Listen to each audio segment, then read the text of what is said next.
আমরা আজকে মধুপুর থেকে পাকিস্তান যাচ্ছি, তাও আবার ভ্যানে করে। পাকিস্তান মধুপুর থেকে পাকিস্তান যাচ্ছে, বুঝতেছেন আপনারা?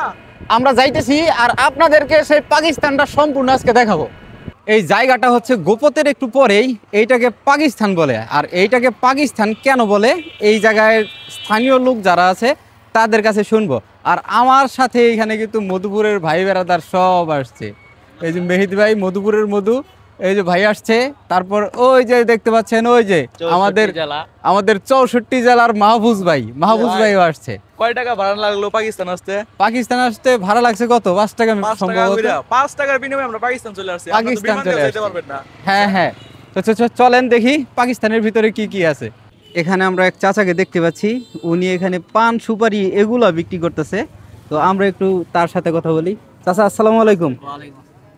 আচ্ছা চাচা, আপনি কি জানেন যে এই জায়গাটুকুনকে পাকিস্তান কেন বলে?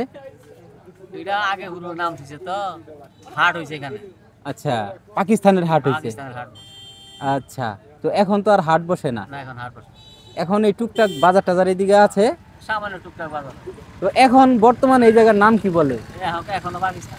এখনো পাকিস্তানি বলে না? পাকিস্তান কাগজপত্র এলাকায় কুবত কালামাজি ইতিমখানা। ও আচ্ছা আচ্ছা, গোপত কালামাজি ইতিমখানা। তো এটাকে পাকিস্তান বলা হয়। পাকিস্তান এখন পাকিস্তানের নাম আগে যারা তারাই জানে, কিন্তু এখন হলো কুবত কালামাজি ইতিমখানা। ও আচ্ছা আচ্ছা, আপনারা দেখতে পাচ্ছেন যে এইটাকে পাকিস্তান বলে। আসলে এটা হচ্ছে আমাদের মধুপুরের পৌরসভার ভেতরেই সম্ভবত এই এলাকাটা। আর এখানে অনেক দোকান টোকান দেখতে পাচ্ছি। আর এই যে এই পাশটায় অনেক দোকান আছে।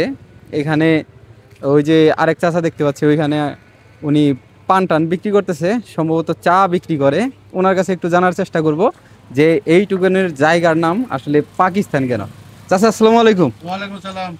আচ্ছা, আপনাদের এই জায়গার নাম পাকিস্তান কেন? পাকিস্তানের যুদ্ধ সম্পূর্ণ পাকিস্তান নাম রাখছে, এখান থেকে বেহেরে যে যুদ্ধ করতো এলাকা এলাকায়। আচ্ছা, এটুকুন পূর্ব পাকিস্তান বলতো। জি জি। আচ্ছা, তো এখানে নাকি হাট হইতো একটা। হ্যাঁ, গরুর হাট হতো, ধান হতো, তারপর মাছ বেচতো, সবকিছু বেচানি করতো এখানে। এটা সেই পাকিস্তান আমলে। জি। তো তখন থেকেই এটা পাকিস্তান। ও, মানে তখন থেকে এটার নাম পাকিস্তান হয়ে গেছে, এখনো সেটাই আছে। পাকিস্তানি আছে। আচ্ছা আচ্ছা, তো আসলে আপনারা যখন প্রথম দেখেছেন তখন হয়তোবা ভেবেছিলেন যে পাকিস্তান হয়তোবা রিয়েল পাকিস্তান, কিন্তু এটা হচ্ছে আমাদের মধুপুরের পাশে, মধুপুরের গোপত এলাকায়। আর এইটাকেই পাকিস্তান নামে জানে সবাই, বা পাকিস্তান বলে। আর এখানে কিন্তু একটা এতিমখানা আছে, ওই যে এতিমখানা, জামিয়া কাউমিয়া গোপত কালামাজি মাদ্রাসা ও ইতিমখানা। এইটুকু আসলে গোপতেরই একটা অংশ। এইটুকুনের নাম দেওয়া হয়েছে, আপনারা জানতে পারলেন যে পাকিস্তান। আর এখানে মিষ্টির দোকানও আছে, মোটামুটি সব কিছুই আছে এই জায়গাতে। আমরা এই মাদ্রাসাটির পাশেই দুইজন লোককে দেখতে পাচ্ছি, ইনি টাকা উঠাচ্ছেন। এই যে একজন। আসসালামু আলাইকুম। আচ্ছা, আপনারা এখানে কিসে টাকা উঠাইতেছেন? এই মাদ্রাসার উন্নয়নের জন্য টাকা উঠাইতেছেন? হ্যাঁ, যাই, ভালো কাজ। আর এটার পাশে আছে, এই পাশে আছে এখানকার কবরস্থান। আমরা এখন সেই দিকে যাচ্ছি। এটা হচ্ছে এখানকার কবরস্থান। এটা অনেক পুরানো কবরস্থান মনে হচ্ছে দেখে। আর এটার পাশেই আছে গোপত কেন্দ্রীয় ঈদগাহ মাঠ। এই পাশে হচ্ছে ঈদগাহ মাঠ। আর এই ঈদগাহ মাঠের ভিতরে অনেকেই ফুটবল খেলতেছে দেখতে পারলাম। এটাই সেই ঈদগাহ মাঠ এখানকার। এই গেটটাও কিন্তু অনেক সুন্দর করেছে, এর ভিতরে ফুটবল খেলতেছে। এটাই হচ্ছে এখানকার ঈদগাহ মাঠ। দেখতে পাচ্ছেন এখানকার ছেলেপুলে যারা আছে তারা সব ফুটবল খেলতেছে এখানে। এটাকে আসলে পাকিস্তান কেন বলে সবাই তো জানলেন। আর এই এলাকাটা অনেক পরিষ্কার পরিচ্ছন্ন দেখা যাচ্ছিল, এলাকাটাও কিন্তু অনেক সুন্দর। তোমরা কোথায় লেখাপড়া করো? এই হ্যাপসখানায়? এখানে হ্যাপসখানা আছে। আর তোমরা এখানে বিকেল হলে এখানে খেলাধুলা করো? আচ্ছা, তোমরা এখান থেকে সময় দেওয়া হয় কতক্ষণ তোমাদেরকে? 2.5 ঘন্টা। দুপুর থেকে 2.5 ঘন্টা সময় দেয়, তারপরে আবার পড়তে হয়?